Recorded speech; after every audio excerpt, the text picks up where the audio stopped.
오늘은 이제 예수님께서 말씀하시는 이제 팔복 그 마지막 시간입니다. 우리 정리하는 좀 차원에서 팔복을 사모하는 그리스도인이 되자, 이런 제목으로 여러분들과 은혜를 좀 나누려고 합니다.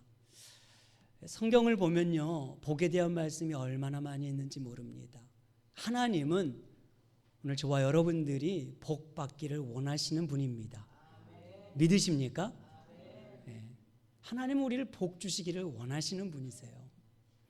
여러분, 성경의 첫 시작인 창세기를 보면요, 하나님께서 천지를 창조하시고 사람을 지은 다음 가장 먼저 그 사람에게 하신 말씀은 복을 선포하는 것이었어요. 창세기 1장 28절에 보면 하나님이 그들에게 복을 주시며 생육하고 번성하고 땅에 충만하라 다스리라, 이렇게 말씀하십니다. 우리가 잘 알고 있는 신명기 28장은요 복과 저주의 장인데, 복이 얼마나 많이 반복되는지 몰라요. 3절에서 6절만 봐도요, 성읍에서 복받고 들에서도 복받고 가축과 소산에 복을 받고 나가도 복을 받고 들어가도 복을 받고. 아멘이십니까?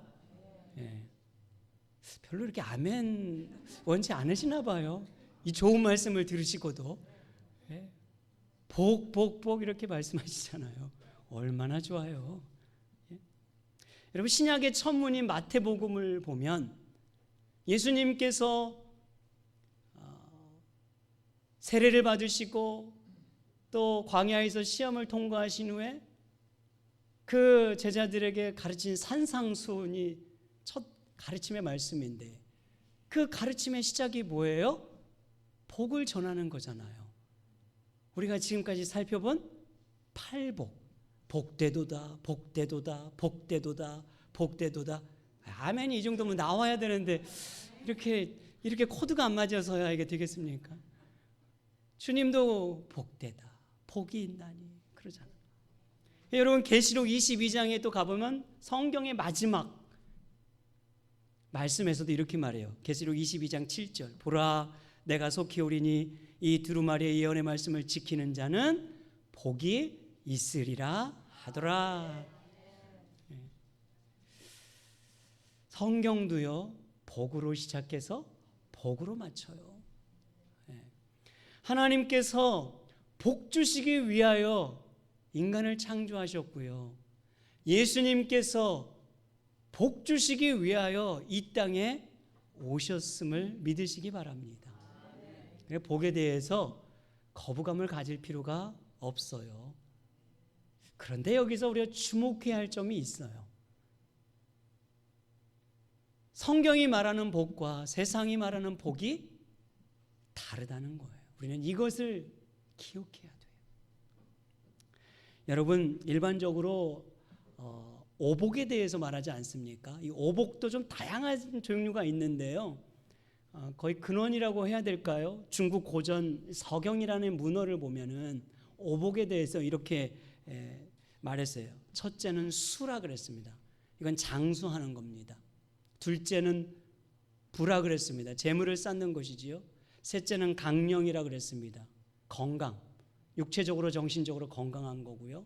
넷째는요 유호복이라 그랬어요. 이것은 덕을 끼치는 거, 남에게 좋은 일을 하는 거고요. 다섯째는 고종명, 편안한 죽음, 고통 없이 편안한 죽음을 말하는 거예요. 여러분, 이 오복, 세상 사람들이 다 이거 우리 원하는 거잖아요. 한 세상 살아가면서 이거 좀 누렸으면 좋겠다, 그죠? 잘 먹고 잘 살고 좀 부유하고 그리고 또 오래 살고 또 이름도 남기면 더 좋고, 그리고 마지막 죽을 때 편안하게 죽는다면 따봉인 것이죠. 다 원하는 거죠. 이게 세상 사람들이 원하는 복이에요. 그런 반면 예수님께서 하신 복은 다르다는 거예요. 전혀 달라요. 너무나 달라요. 왜? 주님이 말씀하시는 복은 하나님 안에서 누리는 복이고, 이 거듭난 신자만이 가질 수 있는 복이고, 그건 신령한 복이고 하늘의 복이라고 말씀하기 때문에. 그래서 오복은요, 세상 모든 사람들이 다 원하고 바라고 추구하는 복이지만 주님이 말씀하신 팔복은 세상 모든 사람들이 다 원하고 추구하고 사모한다고 가질 수 있다 없다? 없다. 그럼 누가 팔복을 누릴 수가 있겠어요? 그렇죠.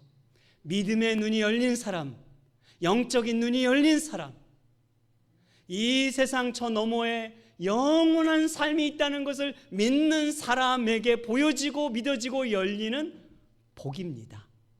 그게 팔복이에요. 제가 이게 팔복을 생각하면서 이런 의문이 들었어요. 그 왜 꼭 팔복일까?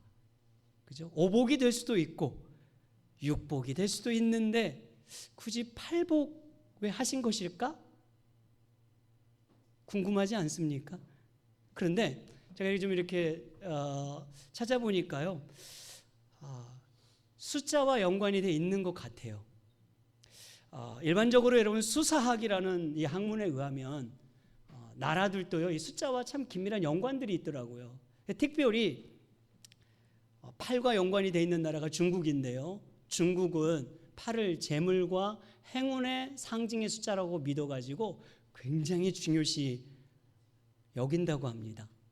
어느 정도냐면요, 팔로 나열된 전화번호를 받기 위해서 낙찰된 가격이 이 한국 돈으로 3억이래요. 대단하죠? 결혼한 신혼부부가요, 혼인을 신고하고자 이 8월 8일에 신고하고 싶어서 문전성시를 이룬대요. 얼마나 많은 사람들이 그날에 몰려드는지 모른다고 합니다. 여러분, 2008년도 베이징 올림픽도요, 8월 8일 8시 8분 8초에 개막했다는 그런 말이 있더라고요. 그렇게 팔을 중요시 여겨요. 그런데 성경도요, 숫자에 의미가 있어요. 숫자에 어느 정도의 의미를 하나님 부여하셔서 말씀을 하십니다. 예를 들어 대표적으로 2는 증인의 숫자예요. 3은 하늘의 숫자예요. 4는 땅의 숫자입니다. 그리고 7은 완전수예요. 그리고 8을 보니까 이건 새 생명의 숫자, 생명의 숫자이더라고요. 여러분, 노아의 홍수로 세상을 심판을 받을 때 구원을 받은 숫자가 바로 8명에서 노아의 가족 8명만 구원을 받습니다. 뿐만 아니라 창세기에 보면 하나님의 백성으로서 표징인 할례를 받는데 그 할례는 반드시 8일째에 받게 되어 있었습니다. 그리고 7일 동안 하나님이 천지를 창조하시고 안식하시잖아요. 그리고 8일은 새로운 출발을 또 시작함을 알리는 것이죠.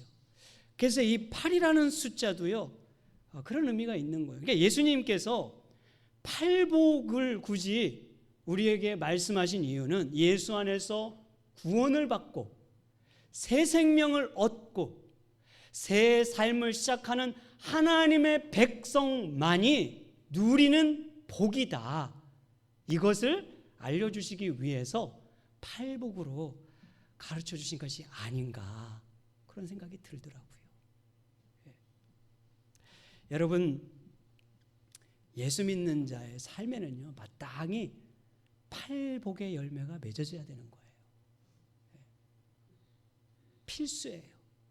포도나무의 비유를 통해서 가지가 나무에 붙어 있으면 가지에 상관없이 나무 때문에 가지가 열매를 맺듯이 포도나무이신 우리 인생에 예수님 앞에 붙어있는 모든 신자와 성도들은 마땅히 예수의 열매, 예수님을 통한 열매, 그걸 성령의 열매라고도 말하지요. 그런데 이 팔복을 보니까 팔복의 이 열매가 맺어야 되더라고요. 이것은 선택이 아니에요. 내가 예수 믿는다, 저 예수 믿습니다, 저 예수님 사랑합니다, 저 예배를 소중히 여깁니다, 말할 수 있다면 우리의 삶에 팔복의 열매가 마땅히 맺어져야 되는 것입니다. 그렇기 때문에 예수 믿는 사람은 이 팔복을 늘 사모해야 되는 거예요. 날마다 순간마다 사모해야 되는 것이 이 팔복이에요. 왜냐하면 사단마귀는 우리로 하여금 끊임없이 세상 복에만 관심 있도록 하거든요. 예수를 믿으면서도 신앙생활을 하면서도 사단마귀는 쉬지 않아요. 쉬는 날이 없어요. 끊임없이 우리에게 다가와서 팔복, 하늘의 복에는 무관심하게 만들고 늘 이 오복과 같은 세상 복에만 관심 있게 만든단 말이에요. 교회 와서 기도해도 이 오복 달라고만 기도하고, 예배를 드려도 목사님이 오복에 대해서 설교하면 은혜 받았다 그러고, 아니면 오늘 설교 별로네 생각하고, 우리의 마음에 이런 일이 있단 말이죠. 그래서 여러분, 예수 믿는 사람은요,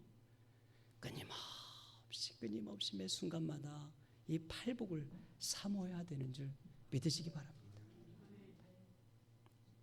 제가 이 설교를 주면서 참 재미있는 글을 접하게 됐는데요, 더글라스 파슨즈라는 분인데, 예수님이 우리에게 원하시는 팔복이 있다면 마귀가 원하는 팔복이 있대요.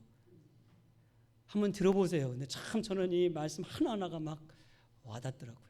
제가 읽어볼 테니까. 마귀가 좋아하는 팔복이에요. 제가 미리 말하지만 여기서 아멘 하면 안 됩니다. 그럼 이제 곤란합니다. 믿음이 좋으셔가지고. 자, 첫 번째 복은 이렇게 말했어요. 피곤하고 바쁘다는 핑계로 교회에 나가지 않는 자는 복이 있나니 그들이 나의 가장 믿을 만한 일꾼이 될 것이며.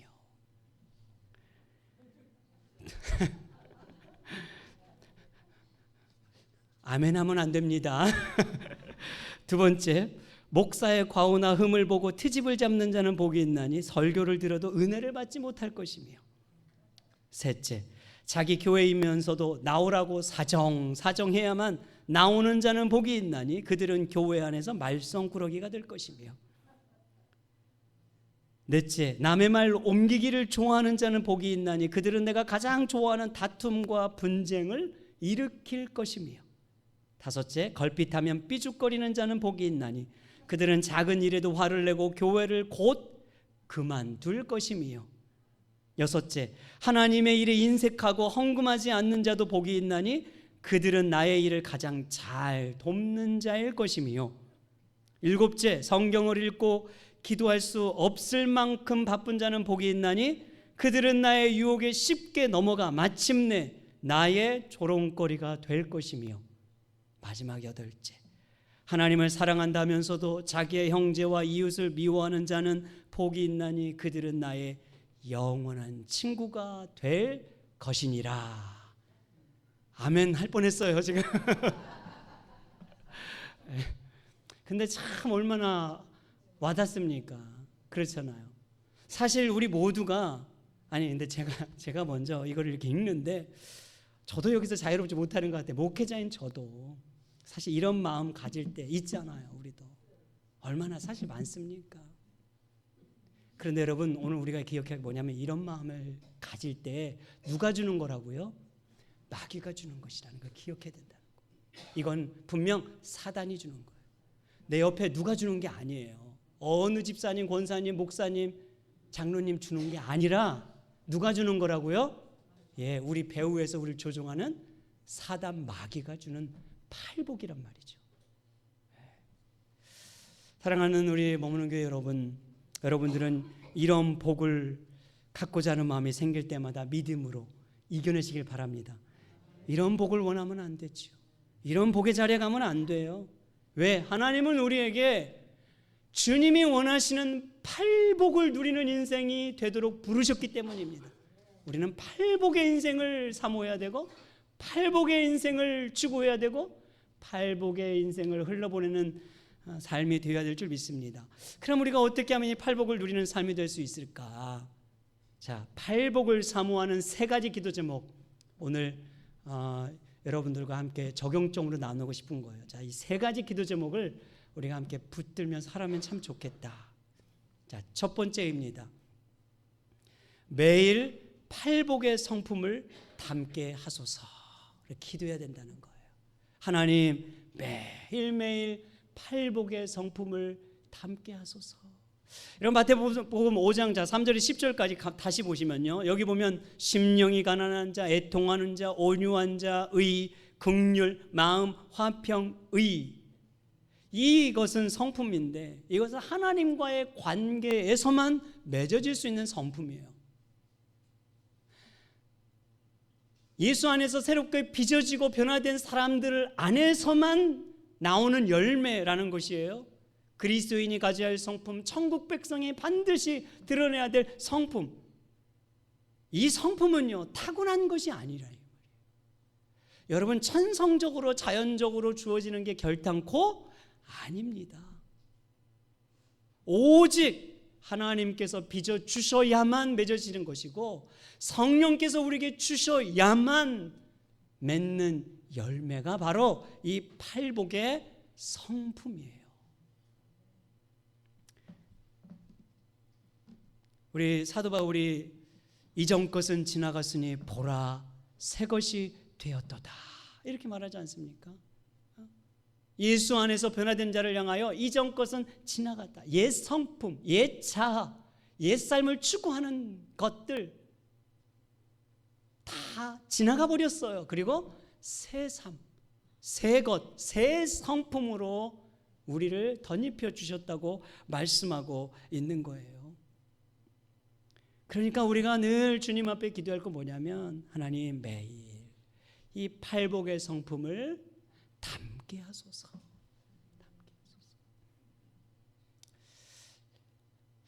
문득 제가 이 삭개오가 이렇게 떠오르더라고요. 이런 변화를 겪은 사람이 많지만 삭개오가 떠올랐는데요. 이 삭개오는 사실 세리장으로 어떤 사람이 어떤 인생이었냐면 자기만 알고요. 자기의 욕심과 자기의 야망과 자기 성공과 자기 인생을 향하여 달려갔던 인생 아닙니까? 여러분, 그런 그가요 어떻게 한순간에 새 사람, 새 성품을 가진 사람으로 바뀔 수가 있었는가? 성경을 보면은 예수 그리스도를 만나서라고 말해요. 예수 그리스도를 만났기 때문에 가능한 거예요. 그가 예수를 만나고 어떻게 변화되었는가?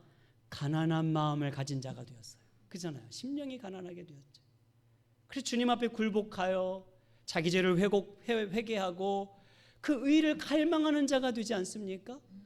더 나아가 삭개오 인생이 어떻게 결단으로 끝나냐면 화평을 전하는 자가 되거든요. 예수님의 그 온유함에 붙들려서 화평을 전하는 자가 돼요. 그래서 나중에 어떻게 고백합니까? 주님, 저의 전 재산을 가난한 자에게 다 나누어 주겠습니다. 내가 속여서 빼앗은 것들이 그것은 더 배로 더 갚겠습니다. 어떻게 여러분 이렇게 한순간에 인생이 바뀔 수가 있습니까? 어떻게 이런 성품의 사람이 될 수가 있어요? 그것은 삭개오의 어떠함이 아니라 하나님의 전적인 은혜인 줄 믿습니다. 성령님의 전적인 역사인 줄 믿습니다. 예수 그리스도 안에서만 인간은 변화될 수 있는 거예요. 저 인간, 우리 그렇게 생각하는 그 인간도 예수 그리스도 안에서는 변화될 수 있는 줄 믿으시길 바랍니다. 그래서 이 기도를 우리가 늘 붙들어야 되는 거예요. 자, 두 번째는요, 지금 이곳에서 천국을 경험하게 하소서 이렇게 기도해야 돼요.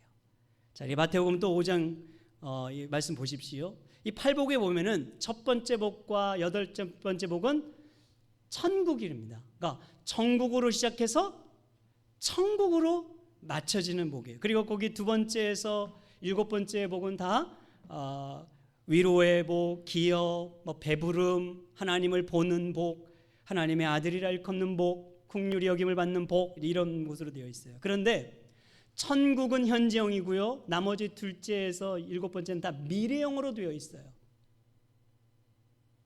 천국이 그 삶을 다 에워싸고 있는 겁니다. 그러니까 팔복의 약속들이 이 땅에서도 우리가 누릴 수 있는 거지만 궁극적으로는 우리가 가야 할 본향, 아버지의 집, 저 영원한 천국에서 완성된다는 것을 우리에게 보여주고 있습니다. 사랑하는 여러분, 이 땅은 영원하지 않습니다. 잠시 잠깐 지나갑니다. 그런 우리에게 천국을 소망하며 산다는 것은 얼마나 큰 위로가 되는지 모릅니다. 여기 계신 70이 넘고 80이 넘는 분들이라면 우리 장로님 이제 90세가 됐지만 인생 길 것 같은 인생이에요. 정말 빨리 지나간다고 말하지 않습니까? 너무 빨리 지나가 버렸다고. 이제는 여러분 살아온 날보다 주님 앞에 갈 날이 더 짧아요. 정말 짧을 수도 있습니다. 그런데 이런 유한한 인생인 우리에게 영원한 천국, 아버지의 집 본향을 준비하고 계시다는 것, 그것을 소망하며 살 수 있다는 것은 이 땅의 그 어떤 것보다 비교할 수 없는 가장 큰 복임을 믿으시기 바랍니다. 그보다 더 큰 복은 없습니다. 저도 아버지 장례를 치른 지 얼마 되지 않았지만 천국을 소망할 수 있어서 얼마나 큰 위로가 되었는지 몰라요. 저희 아내가 최근에 그 장모님을 이제 뵙고 왔잖아요. 요양원에 가서. 그런데 알아보지 못하는 거예요. 가족들을 다. 참 이 자식들 마음이 얼마나 좀 아프고 슬픈 일이에요. 그런데 제 아내가 그 장모님 손을 잡고 이렇게 말했다고 해요. 엄마, 나 몰라도 돼요. 자식들 이름 몰라도 되고 얼굴도 다 기억하지 못해도 돼요. 그래도 예수님만은 꼭 기억해야 돼요. 우리는 다 몰라도 엄마 예수님만은 꼭 붙들고 계셔야 돼요. 예수님 믿지? 이렇게 물었더니 장모님이 그럼 예수님 믿지. 이렇게 대답했다는 거예요. 우리를 못 알아보시는 그 어머니를 보면서 참 얼마나 마음이 정말 아픕니까?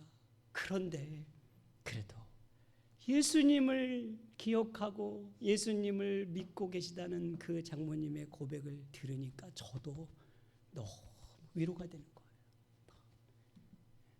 저희 아내도 그러더라고요. 너무 그게 큰 위로였다고. 사랑하는 여러분,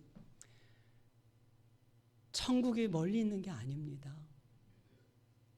가까이에 있어요. 그 천국을 소망하시길 바랍니다. 여러분, 이제는 우리는 주님 만날 날을 준비해야 돼요. 이제는 세상에서 어떻게 살까가 아니고요. 내 자식들에게 뭘 남겨줄까가 아니라 주님 만날 날을 준비해야 돼요. 왜? 아주 가까이 다가오고 있으니까. 우리 머무는 교회 여러분들이 그 주님 만날 날을 믿음으로 잘 준비하는 지혜로운 인생 되길 축복합니다. 그런데요, 예수님 말씀하신 천국은 꼭 죽어서만 가는 것이 아니라는 것이에요. 그래서 현재형으로 말하는 거예요. 지금 이 자리에서 이 순간 우리의 삶의 자리에서 천국을 끊임없이 볼 수 있고 느낄 수 있고 맛볼 수 있고 경험할 수 있다. 그래서 현재형으로 주님은 천국을 선포하고 계시는 것입니다. 여러분, 예수님을 믿고 그분의 통치를 인정하는 모든 사람의 인생에는 천국이 임하는 줄 믿으시길 바랍니다. 예수를 모시면 그곳이 천국이에요. 그래서 내 주 예수 모신 곳 그 어디나 하늘나라. 우리가 늘 좋아하는 찬송이잖아요. 여러분, 예수를 모시면 그곳이 마음의 천국이고, 가정에 모시면 가정의 천국이 되고, 교회에 예수님이 오셔서 이곳에 임재하시면 교회도 이곳이 천국을 경험하는 자리가 되는 겁니다. 예수님을 모시고 사는 자는 달라요. 왜? 천국을 경험하니까. 우리는 다 문제투성이고 문제를 만납니다. 그런데 믿는 자와 믿지 않는 자의 차이는 뭐냐면 문제가 있다 없다가 아니라 그 문제를 대하는 자세예요. 우리는 어떤 문제를 만나도 불안함에 휩싸이지 않아요. 혹 일이 내 뜻대로 해결되지 않아도 내가 원하는 대로 풀려지지 않는 일 얼마나 많습니까? 그래도 두려움에 휩싸이지 않아요. 좌절과 낙심에 휩싸이지 않아요. 왜? 기도하면 되니까. 여전히 주님이 나와 함께 하심을 믿으니까. 하나님은 우리 인생에 선하신 분임이 아니까. 그 어떤 것도 우리에게 필요 없는 것은 없어요. 다 필요해서 주시는 것임을 알기 때문에. 그래서 여러분 달라진 것 없어도, 현실에 뭐 크게 바뀌어진 거 없어도 그저 그 모양 그 모습대로 살아가고 있지만, 그래도 예수를 모시면 감사가 있고, 예수를 모시면 기쁨이 있고, 예수를 모시면 좀 여유가 있고, 예수를 모시면 평강이 느껴지고 찬송이 나오고. 믿으십니까? 그것을 세상 사람들이 보는 거예요. 믿지 않는 사람이. 천국을 경험하고 있다는 걸 보는 것입니다. 하나님의 나라는 먹는 것과 마시는 것이 있는 것이 아니다. 오직 의와 기쁨과 평강과 감사와 소망, 여러분 이것을 바로 천국을 누리는 것이라고 말하고 있습니다. 사랑하는 머무는 교회 여러분, 저는 우리 입술의 고백이 천국의 고백이 되길 바랍니다. 누구를 만나든 여러분 천국을 보여줄 수 있는 여러분 되길 바랍니다. 그러기 위해서 우리가 늘 뭘 기도해야 돼요? 주님, 지금 이 자리에서 이 순간 천국을 경험하는 인생 되게 하소서. 마지막 세 번째, 머무는 교회 공동체가 이 복을 누리게 하소서. 여러분 마태복음 이 또 팔복을 보면은요, 이 팔복의 특징 중 또 하나가 뭐냐면 개인적으로 주어지는 복이 아니라 공동체로 주어지는 복이라는 거예요. 보십시오. 그래서 여기 보면은 다 심령이 가난한 자는 나의 것이라 이렇게 말합니까? 애통하는 자는 복이 있나니 나의 것이라 이렇게 말합니까? 아니죠. 그들의 것이니라, 그들의 것이니라, 그들의 것이니라 이렇게 말하고 있어요. 나만 혼자 받는 복이 아니고요, 우리가 받는 복이고 공동체로 받는 복이라 그런 말이에요. 여러분, 우리는 어떤 생각이 참 많냐면 우리는 참 이기적인 마음이 많잖아요. 나만 잘 되면 되고, 그냥 나만 문제 없으면 되고, 나만 복 받으면 되고, 나만 괜찮으면 되는 것이지 라고 생각할 때가 많지만, 아니, 예수 믿는 사람은 그렇지 않아요. 같이 잘 돼야 돼요. 같이 더불어 잘 돼야 돼요. 같이 은혜 받아야 되고 더불어 은혜 받아야 돼요. 같이 복돼야 되고 더불어 복을 누리는 인생이 돼야 되는 거예요. 왜? 그래서 주님은 공동체의 복으로 말하는 거예요. 너희들이, 저들이, 그들이. 여러분, 우리가 잘 되고 우리 교회가 잘 되고 우리가 모인 공동체가 잘 되는, 복되는 우리 모두가 되길 축복합니다. 그러기 위해서 어떻게 기도해야 될까요? 나만 기도하면 안 되겠죠. 그냥 내 자식, 내 가족만 기도하는 건 아니지요. 그렇잖아요. 내 주위에 있는 분들, 그죠? 우리 교회 분들, 성도님들을 위해서 함께 끊임없이 기도해 줄 수 있어야 돼요. 하나님, 우리 머무는 교회가 이 팔복을 누리는 교회 되게 하소서. 이곳에 올라오는 영혼들마다 이 팔복을 경험하게 하소서. 잠시 왔다 갈지라도, 나그네 인생일지라도, 한 번 왔다 가는 인생일지라도 우리 교회에 와서 예배를 드릴 때마다 이 주님 약속하신 팔복을 경험하는 인생 되게 해달라고 여러분 기도해야 될 줄 믿습니다. 말씀을 맺습니다. 사랑하는 우리 성도 여러분, 오늘 저와 여러분들이 매일 매 순간 이 팔복을 사모하시길 바랍니다. 팔복을 기도하시길 바랍니다. 팔복의 통로가 되시길 바랍니다. 팔복의 인생이 되시기를 주님의 이름으로 축복합니다.